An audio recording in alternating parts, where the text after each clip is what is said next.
Hi everyone, on Friday, September the 12th, we're off to Esher to Sandown. Round the corner from me, it's been raining pretty steadily for most of the week since Wednesday, so conditions I'd imagine are going to be pretty testing. It can be a real slow motion stuff up the hill at Sandown, particularly on the sprint course when it gets testing. We start off with our daily nap, sponsored by Priced Up Bet. Goes in the 235, it's the Carling Handicap, 5 furlongs and 10 yards, a class 5, 3-year-olds and upwards, £4,400 to the winner, all the usual suspects. I do think conditions have come right for 4 a day from the Rod Millman yard. Now this mare, she's 7 now, but she's been a fantastic stable servant over the years. 70 career starts and she's managed to win on 8 occasions. She's been in the frame on 20 others, so she's been a real money spinner at this sort of level.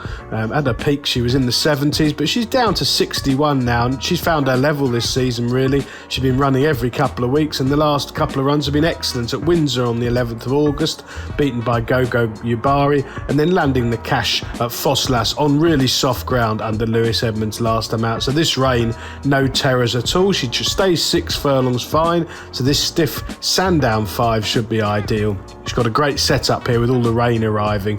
George Wood's been booked for the ride. As I say, she's completely exposed and she's gone up a couple of pounds for that win, but that's neither here nor there. She'll handle the conditions and plenty of these won't. And one more thing to say is that Rod Millman is absolutely flying at the minute. He's had 7 winners from his last 24 runners, a strike rate of 29%.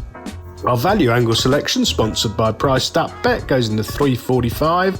It's the Anytime Fitness Nursery. Now this will be a test of stamina for these 2-year-olds. 1 mile the trip. Over £6,000 to the winner.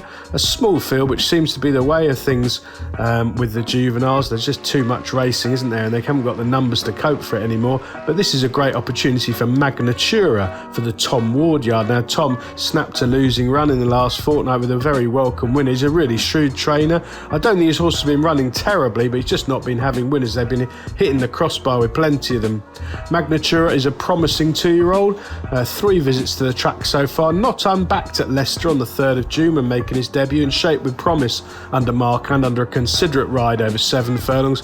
Then very well supported and impressive at Kempton on the all-weather, beating Steel Drum by 2 3/4 lengths, having back down to 5-2 favouritism. A short break, 58 days, a muddling small field, wasn't much use at Fosslas, bit too free, not really settling under Finley Marsh.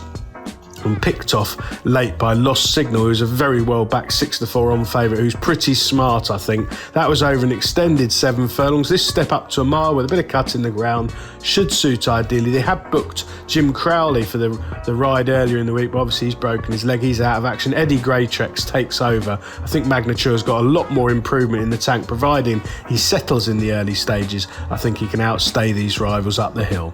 Best of luck on Friday, everyone. Please do like and comment on the YouTube videos.